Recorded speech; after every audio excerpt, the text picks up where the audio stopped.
क्या आपको भी बेसन के लड्डू बहुत पसंद है? लेकिन जब आप घर पे बनाते हैं तो मार्केट वाली बात नहीं आती है। जैसे मार्केट में सॉफ्ट से मिलते हैं तो वैसे अगर हम घर पे बनाते हैं तो वो बिल्कुल नहीं बन पाते हैं। तो दोस्तों, अगर आपके साथ भी ऐसी समस्या है तो आप हमारा ये वीडियो ज़रूर देखें और इसमें बताए गए टिप्स और ट्रिक्स अगर आप भी फॉलो करते हैं तो आप भी बिल्कुल मार्केट जैसे बेसन के लड्डू घर पे बना पाएंगे, बिल्कुल उतने ही सॉफ्ट और उतने ही जूसी। तो चलिए वीडियो को शुरू करते हैं, लेकिन अगर उससे पहले चैनल को सब्सक्राइब नहीं किया है तो प्लीज़ सब्सक्राइब कर दें।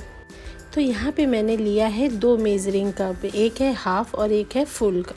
तो ये जो हाफ़ वाला है इसको मेज़र करके मैंने यहाँ पे 2 बड़े चम्मच लूँगी देसी घी, और ये जो बड़ा वाला था ये मैं 3 कप डालूँगी बेसन।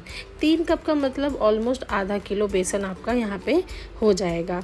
तो मैंने घी इकट्ठा नहीं डाला है, ये याद रखना है कि घी आपको इकट्ठा नहीं डालना है, थोड़ा थोड़ा डालें। मेज़रिंग का आप विशेष ध्यान रखें, क्योंकि अगर आप 3 कप बेसन ले रहे हैं या फिर ऑलमोस्ट आधा किलो बेसन ले रहे हैं तो 250 ग्राम से ऊपर आपका देसी घी लगेगा। और एक चीज़ और याद रखनी है कि देसी घी आपको एकदम से नहीं डालना है, थोड़ा थोड़ा करके डालना है, थोड़े थोड़े बैचेस में। तो यहाँ पे मैंने जो पहला कप लिया था उसका आधा देसी घी डाल के अब ये जो हमारा बेसन है इसे हमें अच्छे से पहले भूनना है। इतना भूनना है कि इसकी खुशबू धीरे धीरे अच्छे से आने लगे, मतलब पूरी तरीके से नहीं भूनना चाहिए, लेकिन हमें इसको अभी ये भूनने पे आपको बहुत ध्यान रखना है। दूसरी चीज़, आपको आंच को बिल्कुल धीमा रखना है, तेज़ नहीं रखना है, नहीं तो बेसन आपका बहुत जल्दी जलता है। तो इसलिए आंच को बिल्कुल धीमा कर दीजिएगा, फ्लेम को एकदम लो रखिएगा और बेसन को कंटिन्यू चलाते रहिए। तो ये देखिए, तो ये बेसन को भूनते भूनते मुझे 7 मिनट हो चुके हैं, 7 से 8 मिनट। अब यहाँ पे हम थोड़ा सा देसी घी और डालेंगे।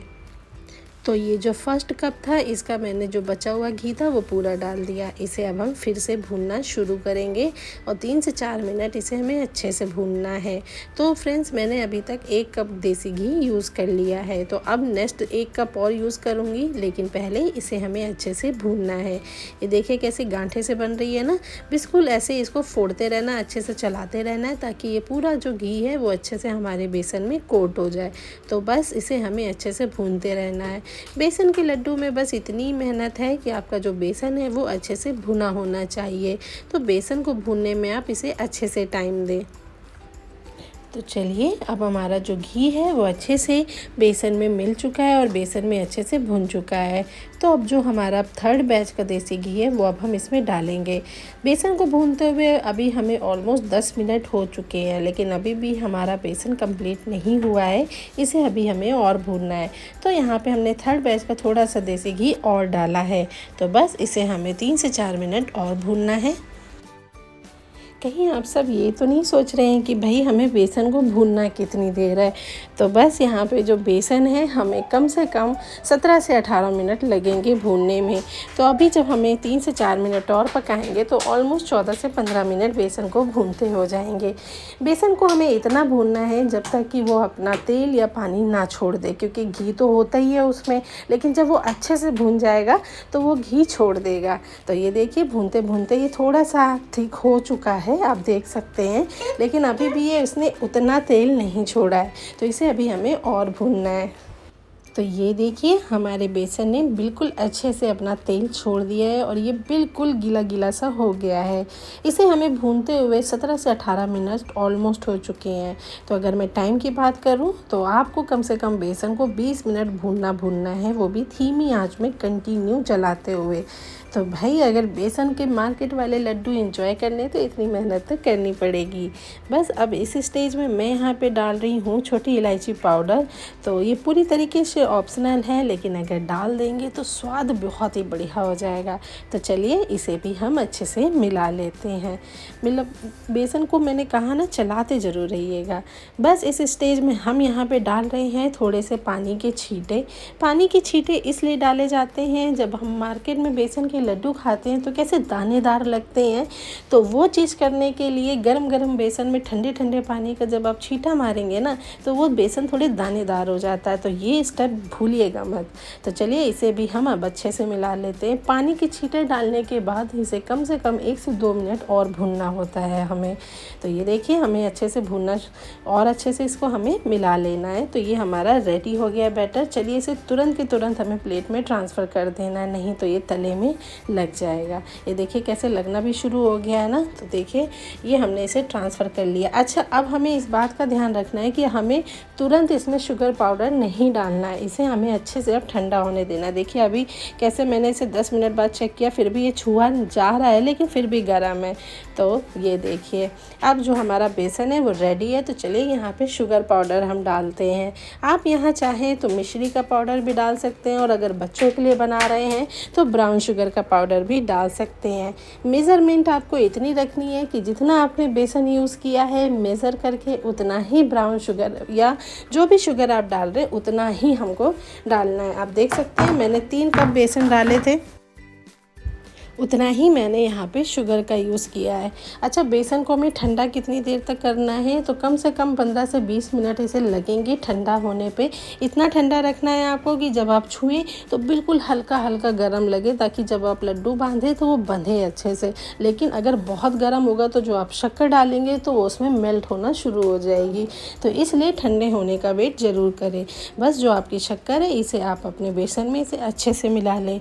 अच्छा, आपको थोड़ा सा ना बैकग्राउंड में थोड़ी आवाज़ आ रही होगी, तो उसके लिए मैं आपसे माफ़ी मांगना चाहती हूँ, क्योंकि मेरी छोटी सी बिटिया है और मैं कहीं पे भी जाती हूँ तो पीछे पीछे आती है, तो मैं कुछ नहीं कर सकती हूँ। थोड़ी थोड़ी अगर डिस्टर्बेंस आ रही है तो उसके लिए माफ़ी मांगूंगी आपसे। तो चलिए अब हमारा जो शुगर है वो बेसन में हम अच्छे से मिला लेते हैं, और अब इसे हम अच्छे से इसके लड्डू बनाएंगे। तो जो हमारी शुगर है वो बिल्कुल अच्छे से बेसन में मिल चुकी है। तो अब इसके हम लड्डू बनाना शुरू करते हैं। लड्डू बनाने की ट्रिक ऐसी है कि आप एक हाथ से या तो लड्डू को दबा दें, या तो जैसे मैंने बूंदी के लड्डू बनाए थे और उसे कटोरी की हेल्प से उसमें मैंने कैसे लड्डू का शेप दिया था, तो वो चाहे तो आप वैसे कर सकते हैं, या फिर जैसे मैंने बनाया हाथ की हेल्प से, तो ऐसे ही आप ऐसे दबाते रहिए, आपका लड्डू प्रॉपर शेप में ही बनेगा। अगर आपने बूंदी वाला लड्डू का वीडियो नहीं देखा है तो उसका लिंक डिस्क्रिप्शन में मिल जाएगा, आप जाके देख सकते हैं। तो चलिए इसी तरीके से हम एक एक करके सारे लड्डुओं को रेडी कर लेते हैं। तो ये देखिए बिल्कुल परफेक्ट बने हैं, जैसे मार्केट में मिलते थे मैंने वही साइज़ मेंटेन करने की कोशिश की है। तो ये देखिए हमारे सारे लड्डू रेडी हैं। तो इनको हम प्लेट में निकाल लेते हैं एक एक करके, और आप देख सकते हैं जो लड्डू हैं प्रॉपर शेप में हैं और प्रॉपर साइज़ के भी बने हैं। थोड़ा बहुत ऊपर नीचे हो जाता है, कोई बात नहीं, अगर आप बिगनर हैं स्वाद तो वैसे ही होना चाहिए ना। तो चलिए इसकी अब हम थोड़े से पिस्ता से सीजनिंग कर लेते हैं। ये तो बस दिखाने के लिए है कि आपको देखने में अच्छा लगे, वैसे ये पूरी तरीके से ऑप्शनल है। आपको नहीं डालना है तो लड्डू को ऐसे ही मुंह में रख लो, ये वैसे ही बहुत टेस्टी लगेगा। तो चलिए हमारे लड्डू तो रेडी हैं फ्रेंड्स, और आप यकीन नहीं मानेंगे खुशबू इतनी बढ़िया आ रही है ना कि आपको दिखाने से पहले लग रहा है मैं ही खा लूँ इसे। तो चलिए मैं आपको ये एक लड्डू आपको फोड़ के दिखाती हूँ कि ये कितने सॉफ्ट बने हैं। तो ये देखिए फ्रेंड्स, जैसे ही मैंने लड्डू को फोड़ा ये तुरंत टूट गया। आप देख सकते हैं ये कितने सॉफ्ट बने हैं, सुपर सॉफ्ट हैं। तो उम्मीद करती हूँ कि आपको ये लड्डू की रेसिपी पसंद आई होगी और आप घर पे इसे ज़रूर ट्राई करेंगे। और बिल्कुल अगर आपको अच्छे बनते हैं तो हमें कमेंट बॉक्स में आके ज़रूर बताएं, और आप भी कोई राय देना चाहते हैं तो हमें कमेंट बॉक्स में बता सकते हैं। ऐसी वीडियो देखने के लिए हमारे चैनल को सब्सक्राइब करें और दोस्तों से शेयर करना ना भूलें। मिलते हैं ऐसी नेक्स्ट वीडियो में, तब तक के लिए नमस्कार।